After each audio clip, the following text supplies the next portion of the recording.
Hey guys, Lord Naren White here, the Holy Ghost, the one true God, back with you with the next video in my Line of God's Daily Diary series. As usual, before I discuss what I have achieved since yesterday's Daily Diary video, I want to go ahead and read you a chapter from the Bible. Today, I will be continuing with Exodus chapter 18.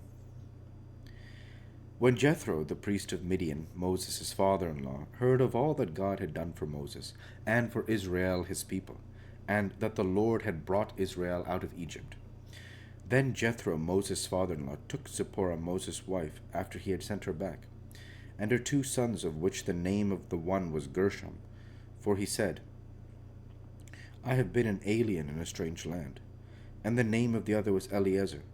For the God of my father, said he, was mine help, and delivered me from the sword of Pharaoh. And Jethro, Moses' father in law, came with his sons and his wife unto Moses in the wilderness, where he encamped at the mount of God.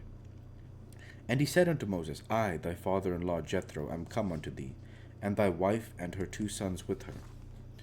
And Moses went out to meet his father in law, and did obeisance, and kissed him. And they asked each other of their welfare, and they came into the tent. And Moses told his father in law all that the Lord had done unto Pharaoh and to the Egyptians for Israel's sake, and all the travail that had come upon them by the way, and how the Lord delivered them. And Jethro rejoiced for all the goodness which the Lord had done to Israel, whom he had delivered out of the hand of the Egyptians. And Jethro said, Blessed be the Lord who hath delivered you out of the hand of the Egyptians, and out of the hand of Pharaoh, who hath delivered the people from under the hand of the Egyptians. Now I know that the Lord is greater than all gods, for in the thing wherein they dealt proudly he was above them. And Jethro, Moses' father-in-law, took a burnt offering and sacrifices for God, and Aaron came, and all the elders of Israel, to eat bread with Moses' father-in-law before God.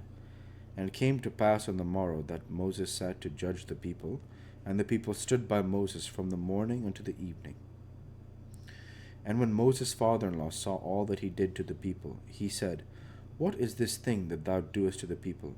Why sittest thou thyself alone? And all the people stand by thee from morning unto even. And Moses said unto his father-in-law, Because the people come unto me to inquire of God. When they have a matter, they come unto me, and I judge between one another, and I do make them know the statutes of God and his laws. And Moses' father-in-law said unto him, The thing that thou doest is not good. Thou wilt surely wear away both thou and this people that is with thee, for this thing is too heavy for thee. Thou art not able to perform it thyself alone. Hearken now unto my voice. I will give thee counsel, and God shall be with thee. Be thou for the people to Godward, that thou mayest bring the causes unto God. And thou shalt teach them ordinances and laws, and shalt shew them the way wherein they must walk, and the work that they must do. Moreover, thou shalt provide out of all the people able men, such as fear God, men of truth, hating covetousness, and place such over them to be rulers of thousands, and rulers of hundreds, rulers of fifties, and rulers of tens. And let them judge the people at all seasons, and it shall be that every great matter they shall bring unto thee, but every small matter they shall judge. So shall it be easier for thyself, and they shall bear the burden with thee. If thou shalt do this thing, and God command thee so, then thou shalt be able to endure. And all this people shall also go to their place in peace. So Moses hearkened to the voice of his father-in-law, and did all that he had said. And Moses chose able men out of all Israel, and made them heads over the people, rulers of thousands, rulers of hundreds, rulers of fifties, and rulers of tens. And they judged the people at all seasons. The hard causes they brought unto Moses, but every small matter they judged themselves. And Moses let his father-in-law depart, and he went away into his own land. The word of the Lord. Thanks be to God.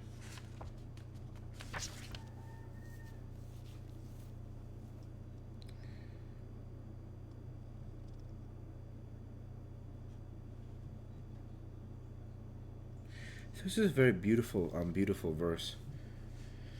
So the idea is this: if we remember the story of Moses, Moses is born um, at a time when Pharaoh wants to kill all the babies, the Hebrew babies. So what do the midwives do? They put Moses on the river and send him away. And ultimately, Moses is picked up by Pharaoh's sister, and he's raised in the house of Pharaoh. He's not one of them, but he's raised in Pharaoh's house. So Moses had a good, from a socioeconomic perspective, it is my interpretation that Moses had a good childhood. The first 40 years of his life, Moses ate well, he drank well, he lived in a good house probably, and he was not one of them, but he probably ate like one of them, let's put it that way. And I don't mean that insultingly. I mean it because what happens to Moses, as we know, um, after he kills the Egyptian who is threatening the Hebrews, the word has gotten out that Moses killed this man. So he flees. And Moses meets um, Jethro and meets Zipporah and takes her to wife and has two sons, Gershom and Eliezer.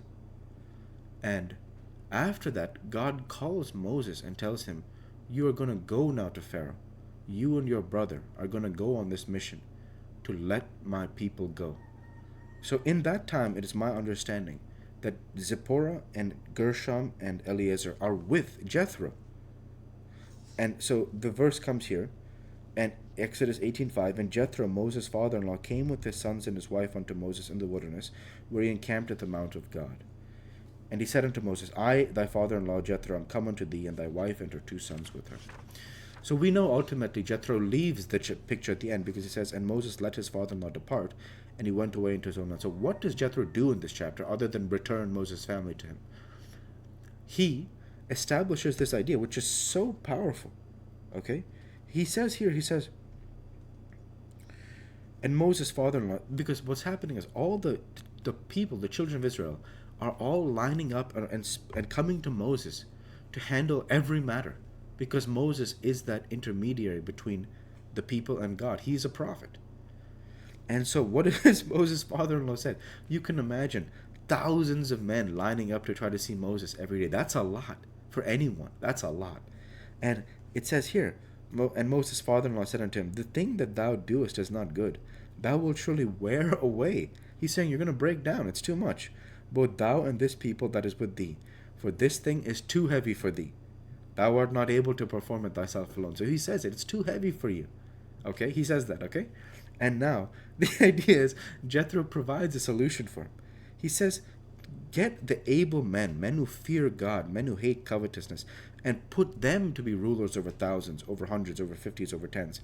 Then they will judge the people in this structure, and only for the greatest matters and affairs will they come directly to Moses. So that is a very powerful idea, because of the fact that he says this burden is too heavy for you. Let it be this way.